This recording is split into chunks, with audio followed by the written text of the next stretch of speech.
Promouvoir les services de l'éducation pour la santé dans l'espace ouest africain, rôle du Parlement de la CEDEAO. C'est le thème qui réunit les parlementaires de la Communauté économique des États de l'Afrique de l'Ouest et parlementaires guinéens. Une séance de travail qui va permettre à l'espace CEDEAO d'améliorer les services de santé, intégrer les services de santé dans le développement local. Cette rencontre a été présidée par le président du Conseil national de la transition. À ses côtés, le Premier ministre chef du gouvernement, plusieurs autres membres du gouvernement, dont le MEPUA. Le thème de cette réunion, promouvoir les services et l'éducation pour la santé dans l'espace ouest africain, rôle du Parlement de la CEDEAO, est d'une importance capitale pour nos efforts communs en faveur de la santé publique.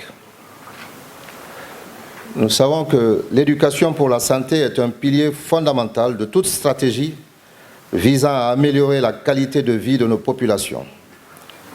Cette approche, soutenue par la CEDEAO et l'Organisation ouest-africaine de la santé, repose sur l'idée que l'intégration de l'éducation pour la santé dans nos systèmes éducatifs et sanitaires est essentielle au changement de comportement durable au sein de nos communautés. De son côté, la présidente du Parlement de la CEDEAO a rappelé des valeurs culturelles africaines et celles particulièrement de la Guinée, avant de souligner dans son allocution la mission de la CEDEAO dans les domaines sociaux. Cette rencontre permettra donc, par ses contributions, ses observations et ses recommandations, de sensibiliser les députés sur les services de l'éducation pour la santé en vue de les outiller pour contribuer de manière significative à la promotion des politiques de santé dans les États membres de la CEDEAO qui font continuellement face à des défis de ressources limitées,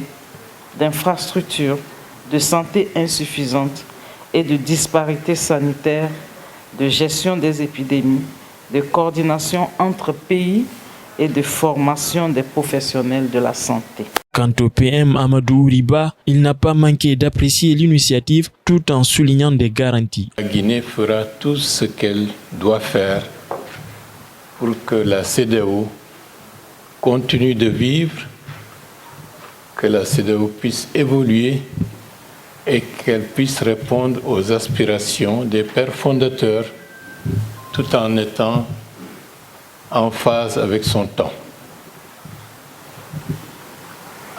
Le rôle que vous faites est primordial, comme je l'ai dit tout à l'heure, et les circonstances également font que les thèmes que vous allez aborder durant ces travaux sont des thèmes essentiels dans le contexte d'aujourd'hui. Selon le président du Conseil national de la transition, les travaux de cette commission mixte devraient être une opportunité de réunification. De ce fait, il a saisi l'occasion pour placer ceci. Cette réunion de la commission mixte de la CEDEAO à Conakry devrait donner le ton d'une nouvelle ère pour l'analyse et l'appréciation des faits caractéristiques de notre cheminement commun à l'aune de la prise en compte de nouveaux paramètres dictés par les réalités de terrain, par la nécessité d'une prise en compte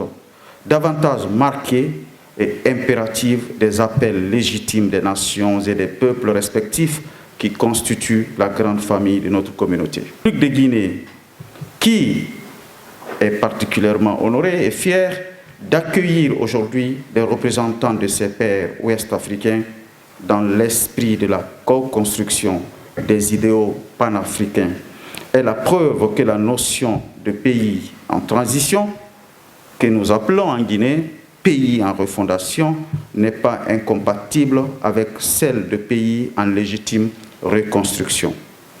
Nous prenons la tenue des présents travaux en sol guinéen comme une reconnaissance de ce fait. Ces travaux se dérouleront du 3 au 7 septembre 2024 ici à Conakry.